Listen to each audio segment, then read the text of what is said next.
আসসালামু আলাইকুম সবাইকে। আজকে আমরা এই ভিডিওতে জানবো যে রামিম টেলিকমে কিভাবে অ্যাড মানি করা যায়। অ্যাড মানি করার জন্য সর্বপ্রথম আমরা অ্যাপসের ভিতরে ঢুকে যাব। অ্যাপস থেকে আমরা এই অ্যাড মানি অপশানটা বেছে নিব। অ্যাড ব্যালেন্স অপশানে যাওয়ার পরে মেইন নামে একটা অপশান দেখাবে, এটা সিলেক্ট করে নিব।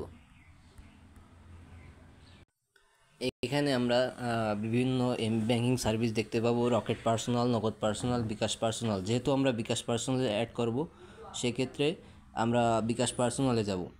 আপনাদের যে ব্যাংকিং অপশানে টাকা থাকবে, সেই ব্যাংকিংয়ের ভিতরে চলে যাবে। এখানে সর্বনিম্ন 50 টাকা থেকে আমি সর্বোচ্চ 5,000 টাকা পর্যন্ত অ্যাড মানি করতে পারবো। সেক্ষেত্রে আমি 50 টাকা অ্যাড মানি করতে চাচ্ছিলাম। নিচে এইখানে দেখেন নাম্বার দেওয়া আছে, এই নাম্বারটা এবার এখান থেকে আমরা এই নাম্বারটা কপি করে নিব। কপি করে নেওয়ার পরে আমরা বিকাশ অ্যাপসে বা আপনাদের যে যে অ্যাপস আছে, নগদ অ্যাপস, বিকাশ অ্যাপস, সেই অ্যাপসের ভিতরে চলে যাব। বিকাশ অ্যাপসে ঢোকার পরে আমরা সেন্ড মানি অপশানে যে এই নাম্বারে সেন্ড মানি করব।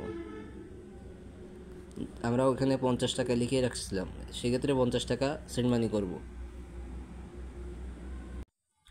এরকমভাবে সেন্ড মানি করার পরে আমাদের এখানে একটা ট্রানজ্যাকশন নাম্বার দিবে। এই ট্রানজ্যাকশন নাম্বারটা আমরা এখান থেকে কপি করে নিব।